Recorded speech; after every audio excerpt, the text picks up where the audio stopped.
Hey there, Little Red Riding Hood. Hey there everyone, this is Night Train from the Dice Tower Con. In this video, I'll be showing you a game of Werewolf and giving you some insight on how the game is played.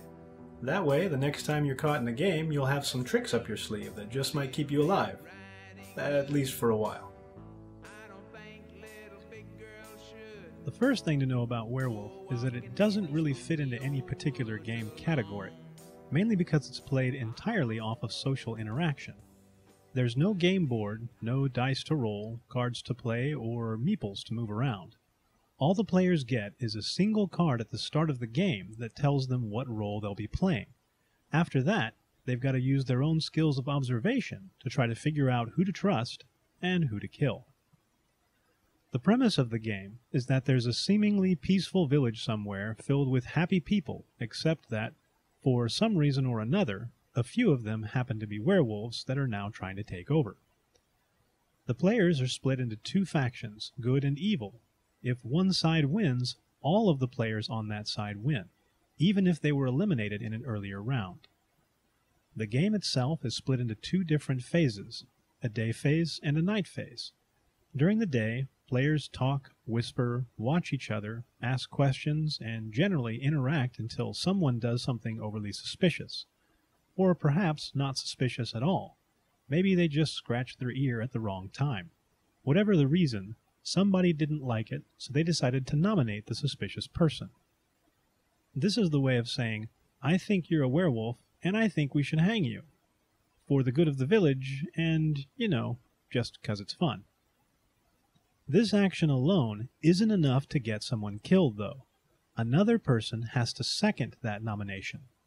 Once this happens, the open discussion ends, and the players who nominated and seconded the suspicious person get to tell what their reasons were. Then the accused gets a last chance to speak in their defense. The players then vote on whether or not they want to lynch that player and take them out of the game. It's majority rules, so if enough people like you, you might live. Then discussion starts again, just like it did in the beginning. But if they don't buy your dog and pony show, it's lights out and the game immediately goes into the night phase. Everyone puts their heads down and closes their eyes. Then the werewolves get to come out together and pick someone to maul during the night. Everyone wakes back up, the village finds out who was eaten, and a new round starts with further accusations and confusion. In order to run the game, one person has to take on the part of the moderator. This is the person who helps keep an eye on what's going on and make sure it all plays out as it should. The game starts with the moderator passing out identity cards to all of the players. There are several different variants to the game, but almost all of them have three roles in common: those of the villagers, werewolves, and the seer. Though the lowly villager seems like a less entertaining role, it's the most difficult to play effectively because you won't get any additional information throughout the course of the game. You're on your own to figure out who's telling the truth and who's lying through their fangs.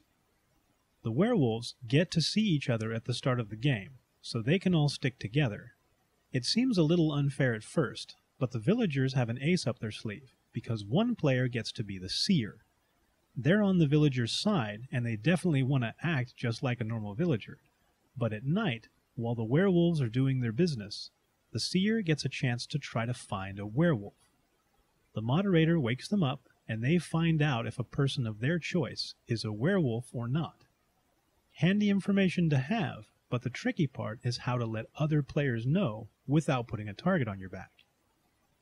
In this game, there are two additional roles on the villager's side: that of the hunter, who gets to take someone else out when they die, and a witch, who has both the power to save someone from being eaten and to kill someone outright. But each can only be used once per game. Let's see how it plays out. At the start of the first day, everyone does a round-the-table introduction. Always a good idea to be properly introduced to the person you're about to kill. Then the game starts. Don is quick to start asking some general questions about the game, and he gets a couple of effects for his efforts. First, it's good to know that Don is a werewolf, and second, he's not a stranger to the game. So when he asks some rudimentary questions and is sure to phrase them from the villager's perspective, he's already putting some subliminal thoughts in people's heads not to suspect him of being a werewolf. You have to be careful not to be too obvious, but he pulls it off well. Well, if we don't, though, then all the werewolves will stay in the game and they will kill us. They kill somebody every night, right? Claire throws out a nomination on Michael that gets seconded almost immediately by her husband James, and we start the discussion about their reasons. I feel his tendency to shift identities reflects something else in his personality. He shifts identities, he shifts forms, like anger. Come on, y'all. It is shifting on the name thing, Even though the evidence doesn't seem very concrete, she actually targeted a werewolf.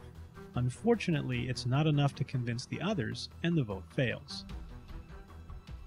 There are only 3 people who vote in favor for killing Michael, which puts considerable suspicion on all of them.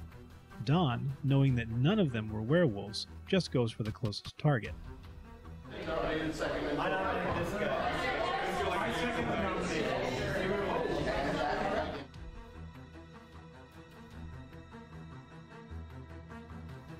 And just like that, the villagers lose their witch. This is devastating. As the witch, James would have been able to protect someone at night, which he would have known would have had to be on the villagers' side. And he would have had the chance to kill off a player, which, if used later in the game, can really swing things in the villagers' favor. But he's out, and we go into our first nighttime.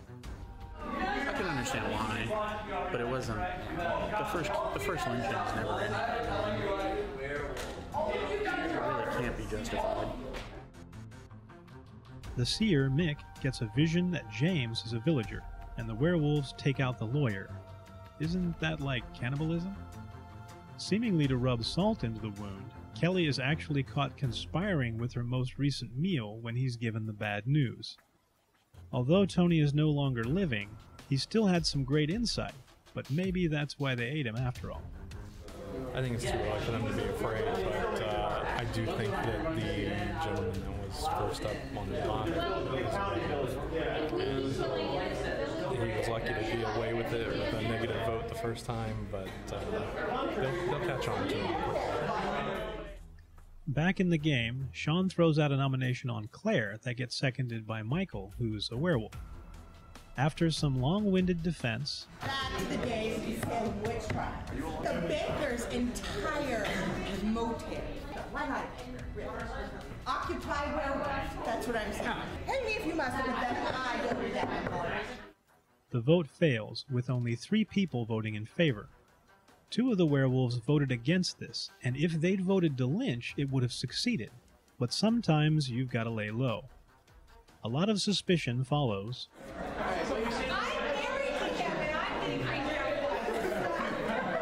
Along with some accusations. Mick, who is the seer, uses the insider knowledge route to try to get suspicion off of his nephew James. He plays the family familiarity card, that he knows his nephew isn't acting suspicious. With no real progress being made, villager Mike decides to take a swing. Actually, you know what? Why not? I nominate him. One of the rules that, werewolves sometimes vote werewolves solely to get them off the hook. This game is all about not enough information. So by him protecting her, I think she's a werewolf, but there's not enough evidence. But it's possible he is too, so we'll see what happens. Even though some of the reasoning is flawed, as Claire is actually a villager, it sounds believable enough, and Michael comes out with a little too much reasoning for his defense. I am allegedly defending someone who is allegedly. The main case against me is he thinks my tactic is accusing another werewolf blatantly, so the case is blown away, but I feel like racist from another werewolf. He's saying that she's a werewolf. And she's already gone through, some serious, yeah, she could be a werewolf. In his case, to stand, she has to be a werewolf too. Yet another villagers remain. It's just games one.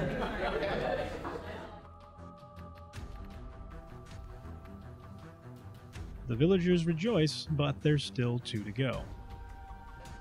So what do you think was the downfall? being too involved in the village. Involvement means death. At night, the seer, Mick, uses his vision to find out that his neighbor Mike is also a villager. This might seem like a bit of a waste, since Mike was the one who originally nominated Michael, who was the first werewolf the villagers killed off, but it's actually not.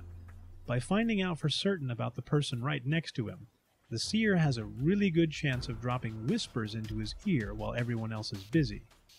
This lets him get someone on his side who can back him up without drawing the attention of everyone else, including the werewolves, who decide to go after Cindy this time.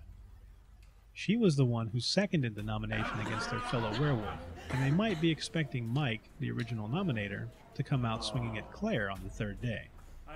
But lo and behold, someone else chimes in, and the werewolves don't really have to do much of anything this round.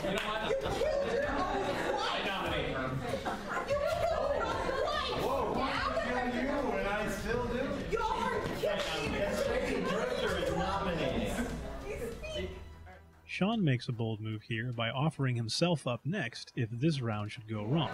If we hang her and she's not a werewolf, you can hang me next.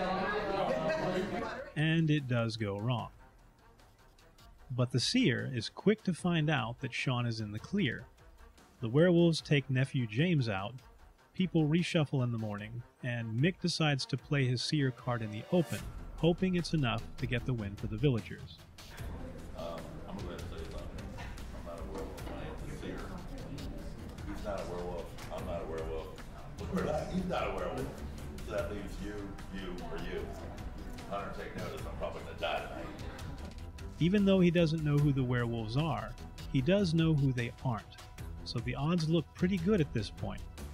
With people back on his side, Sean drops the family knowledge bomb to everyone's surprise. Alright, then let me nominate my daughter because Killed your wife, not your daughter. because she's been awfully quiet. She's been awfully quiet. So I think at least it's probably these two, but I'm gonna bet it's my daughter and the werewolf. Whenever I talk, I start coughing. Okay. It's enough to get another werewolf lynched, and everyone but Mike the Hunter votes in favor of this one. Night kicks in, and Don, the final werewolf, kills off Mick, the self-proclaimed seer, who had just identified him as the werewolf. As the final dawn breaks, a bit of a twist occurs. I nominate him. From Don's perspective, any nomination that's not on him is a good one, because he only needs one other person to vote in favor to get the win for Team Evil. Mike is in a tough spot, because he knows that Sean is a villager, but Sean doesn't get a vote on this one, and the Hunter sticks with his original assessment and kills off another villager. Under normal circumstances, the werewolf would kill off one of the remaining villagers during the night and get the last one during the day. Unfortunately, with the optional character remaining, and it is the only possibility of a draw in Werewolf. When you have 3 characters left, one is a werewolf, one is a villager, and one is the hunter. So there's a not-so-typical game of Werewolf. But then again, few of them are. Hope you enjoyed it, and look for more coming soon.